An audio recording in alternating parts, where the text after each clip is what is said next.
Hello, I'm June Edwards, and this is Creative Writing. Feels like fall out there today. I don't think you can tell from looking out my window there, but it feels cooler today by about 20 degrees, and I'm looking forward to some cooler fall weather. I'll bet you are too. So let's get right to it, shall we? Today, looking at calendar themes, we're starting with September 11th. National Chocolate Milkshake Day. Wow, that does sound good, especially when it gets hot in the afternoon. Also on September 11th, Jesse Owens, a famous runner in the Olympics, was born in 1913 and inspired many, many people, especially during the 1930s, with his fast speed and his good attitude. September 13th, a wonderful children's author. Actually, some of his books I think are enjoyed by adults as well. Roald Dahl was born in 1916. It's National Peanut Day. I remember my mother calling me, "Hey, little peanut." You ever get called nicknames like that when you were little? Maybe you did. It's Positive Thinking Day, and boy, do we need that one today. It is Scooby-Doo's birthday. You remember Scooby-Doo, who was always chasing down monsters and ghosts in haunted houses. And Scooby-Doo was a funny little dog, and his cartoon debuted on September 13th. I think it was in the 1980s. And Milton Hershey, who invented the Hershey chocolate bar, was born on this date in 1857. What would we do without our chocolate? I have to have a little chocolate every afternoon. Just keeps me in a good mood. On September 14th, Francis Scott Key, who wrote the Star Spangled Banner, was born in no, actually he wasn't born then, but he wrote the Star Spangled Banner in 1814. September 15th, another good food one, National Double Cheeseburger Day. And the best place I know to get a good cheeseburger is which one? Which is your favorite? McDonald's, Arby's had the roast beef sandwiches, cheeseburgers. Wendy's has a good one. You'll have to tell me what your favorite burger place is. It's Make a Hat Day if you have a crazy hat that you want to wear. It is not also part of National Hispanic Heritage Month. And that is because of the Spanish people and then the Mexican people who lived in our area. Los Angeles became a city on around September 4th, and September 9th is our state birthday when we became a state and came under the United States. This is also the season for Rosh Hashanah, which is the Jewish New Year. That starts in September. And then Yom Kippur, where you have about 10 days to repent of any bad doings, any sins, and get your act together and have a better new year. I hope you're having a good fall anyway. September 16th is Collect Rocks Day, National Play-Doh Day, and it's called Mayflower Day, where we remember the Mayflower landing in Plymouth, what became Plymouth, Massachusetts. The 16th is also Mexican Independence Day. Not Cinco de Mayo. No, it was the 16th is Mexican Independence Day. The 17th is United States Citizenship Day. And we live in a wonderful, wonderful country. Hear a lot of bad things about it, but we're here to talk about all the good things. that happen and how people take care of one another. It is National Apple Dumpling Day because this is the time of year when we pick lots and lots of apples. And we think about caramel apples and apple pie and apple fritters and oh, so many good things made from apples. The 17th is also Constitution Day. In 1787, the United States Constitution was formally approved by the Continental Congress. And that's what guides the laws and helps us enjoy the freedoms and liberties that we still have today. And that's as far as I'm going to go today. So we will carry on with more of those next week.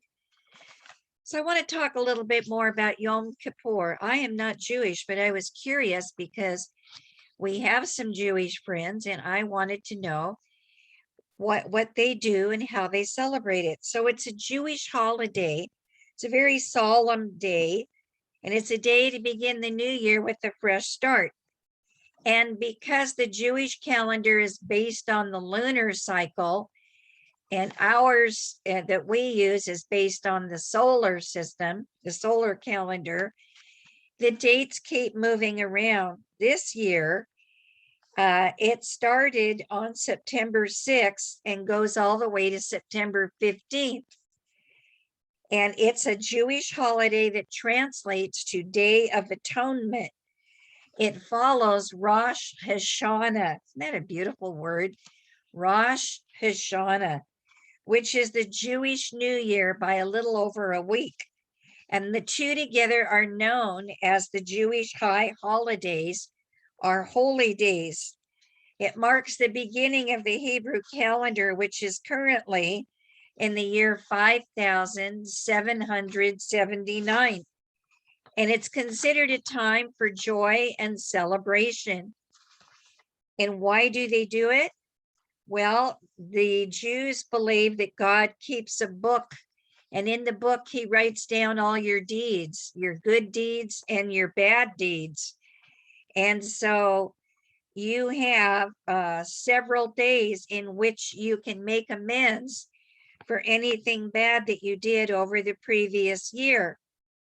And there are certain conditions, and they will fast for 25 hours rather than 24 hours. They fast for 25 hours, and that goes, and then they fast they observe it from sundown to sundown.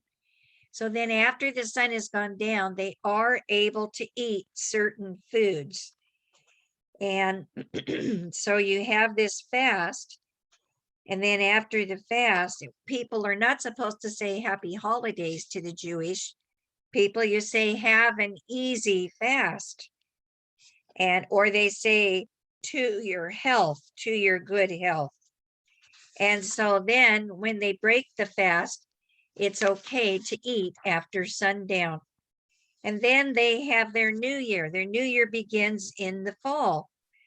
And that is to seal the verdict, what God has finally decided about where you are in your behavior, and have seeking forgiveness for wrongs done against God and others. And so hopefully everything's been forgiven by God, and that is the new year. You start over clean and fresh. And what a great positive attitude to have. Well, one of the things we like to do, spring cleaning and fall cleaning, when we're having New Year, we say, well, I'm going to clean my house, or I'm going to clean my apartment, or I'm going to clean my room. And we don't just wait for the aide to come in and do it. Maybe we try and do some of it ourselves. And we're spending a lot more time in our homes because of, excuse me, the different COVID-19 restrictions. Here's 5 tips for keeping a cleaner environment. Let me get a drink here first. The first one, when you go inside your room, take off your shoes. The average shoe, according to a University of Arizona study, can harbor nearly 421,000 different bacteria, including coli and strep. Pesticides, tar, lead, mold, and cleaning chemicals come in off the street on our shoes. So leave a pair of slippers by the door and wear those inside the house. Number 2, try to use natural cleaners. And I found one that I thought was pretty funny. 120 proof vodka. If you have a bottle of vodka, is an excellent disinfectant. Mix it with an equal part of water in a spray bottle, and you can use it on your sheets and smelly walking shoes. And baking soda and borax, which I'll talk about a little bit later, also have many uses. Number 3, take your toothbrush holder and rinse it every day. Also, kitchen sponges that you use to wipe down counters and shelves in the kitchen and in bathroom areas should be changed every other week because they start collecting germs too. It's a good idea. Change the sponge every other week if you can. Number 4, and this is so helpful, especially with COVID germs around, portable ultraviolet lights kill germs. They're trying to put them in more school classrooms and on airplanes. And I volunteer at a facility that takes in donations of clothing. And when the clothing comes in, we make sure that everything's on hangers and goes under the ultraviolet light to kill any germs. They also use the UVC light to disinfect hospital rooms. Some UV lights could quickly burn your skin, so be very careful. Don't get under the light too much yourself. Number 5, you can change your wall color or your curtains to brighten up the look and the mood of your room. The University of Columbia found that blue is a color for creativity, and red is good for attention to detail. They also use a lot of red in restaurants, I've noticed. It's supposed to make you hungrier, so you order more food. And you can get more ideas from Reader's Digest if you get that magazine. Now, I wanted to talk about borax. This is something that the pioneers were really good about using. 20-multene borax, which is found in the laundry aisle of grocery and discount stores. And it comes from the Mojave Desert in Southern California. It's one of the biggest and richest deposits of borax on the planet. And it's a really best kept secret of Southern California. But this pure white mineral is a cleaner's gold. It's marketed as 20-multene borax because it boosts the power of your laundry detergent. How does it work? It has alkaline in it, and when you add it to water, it is super powerful for cleaning and laundry because of how it breaks down acidic, fatty, and oily substances that get on your clothes or in all the things we find in laundry stains and in the kitchen or bathroom. Borax is safe when you buy it from the store and you handle it like you would other cleaning products. It is good for sink stains if you're trying to get rid of them. And if your drain is clogging, if you have a lot of hair down your bathtub drain or your bathroom sink, before you call in a repair person, try this trick. Take 1/2 a cup of borax or baking soda and pour in hot water. Let it sit for 15 minutes in your sink and then drain it. It eats right through everything down there in the pipes, but it doesn't hurt the pipes.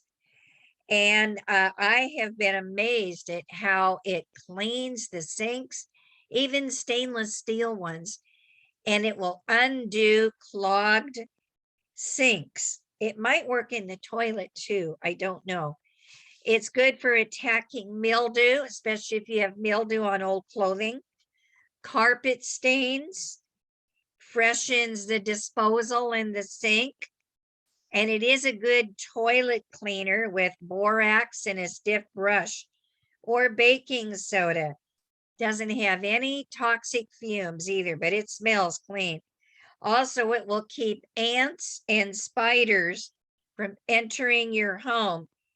And you can sprinkle it on weeds and vegetation in the driveway and in sidewalk cracks, and to get rid of plants that you no longer want.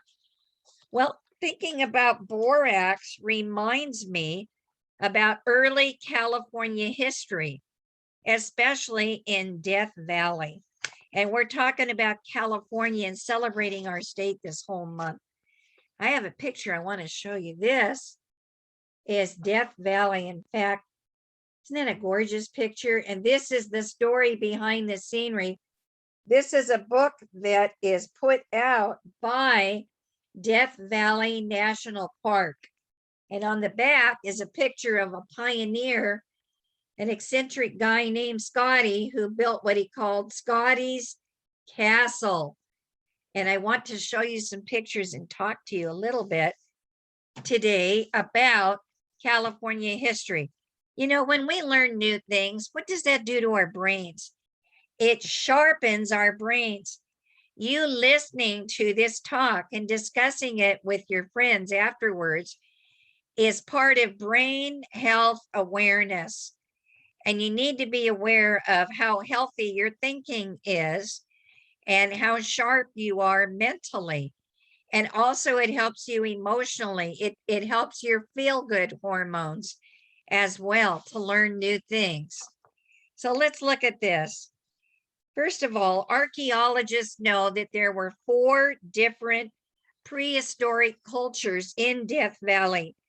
The earliest people, the Navaras, entered the valley about 7,000 years ago. It's hard to imagine people living that long ago, but there were people here then, and they survived in one of the hottest places on earth. Other tribes were the Mesquite Flat people, the Saratoga Springs culture, and the present day Shoshone, who came about 1000 AD. And they would live in the valley during the winter, and they would live up in the cooler mountains during the summer. And they had homes shaped like cones, and they put skins over the cones.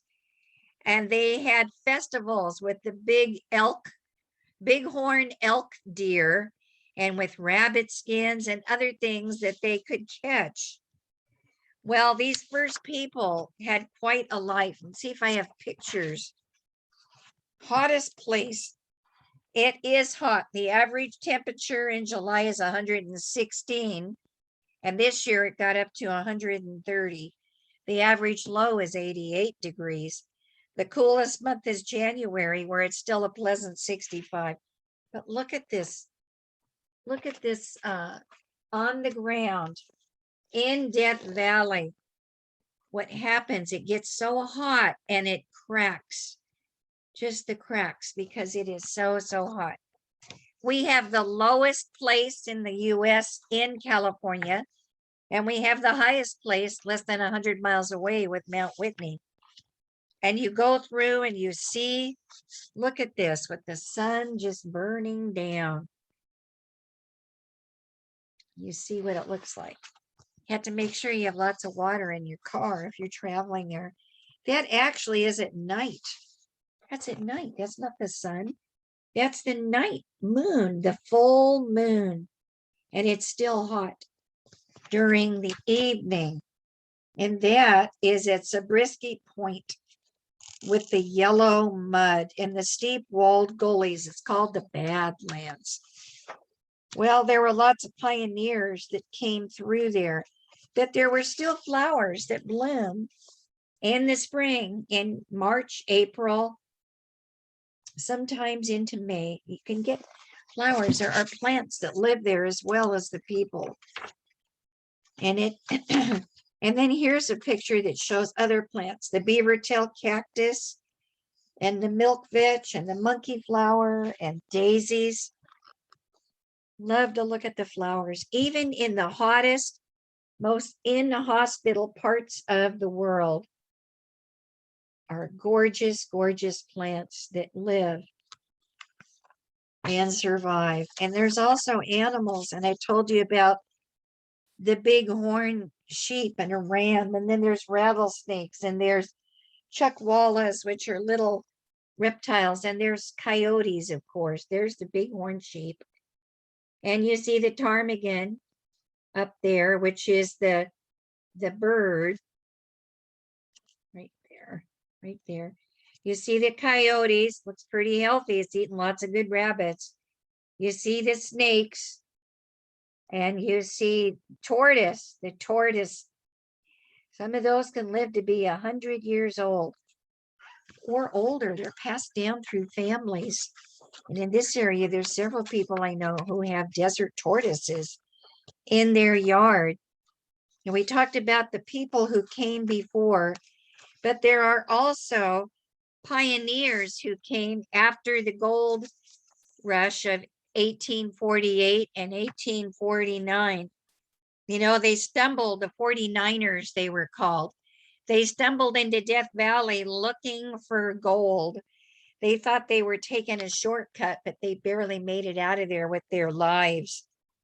They brought a brightly colored metal from Death Valley. It wasn't gold, but it turned out it was silver. And the legend of lost gunsight lead was on. I think the best gold they ever found was borax. And we talked about how powerful borax is as a cleaning material and a disinfectant. It was mined from the 1880s to the 1927 by Chinese immigrants. There were 20 mule teams. It took 20 mules hitched up to haul 36.5-ton loads for 165 hot miles out of Furnace Creek. What a name. Furnace Creek to the railroad head at Mojave. And then borax was the name of one of the people who discovered it. And then I have a picture of the Lost Burro mine in the mountains. And it's a reminder of miners who came in the 1860s. And there's a cone shape, some of the housing and some of the furnaces or ovens built by some of the Indians in that area. And they still live there. They love it. They wouldn't live anywhere else. And then they do a reenactment of the pioneers who came in with the Conestoga wagon trains. And then they have ghost towns that remind people what it was like. And then later the train. See, there's a train down there. You can see the train engine. The old steamers. And the steam engines, like number 2 on display at Borax Museum. And then I told you about Scotty, the man Scotty, who built this castle and claimed it as his own. And when you tour that, it's like you're in the 1920s. And Scotty was a very colorful character. Walter Scott, known as Death Valley Scotty, drove the 20 mule team wagons and traveled with Buffalo Bill Cody's Wild West show. He promoted Death Valley with his financier friend, Albert Johnson, and built Scotty's Castle as a resort for $2 million back in the day, 100 years ago.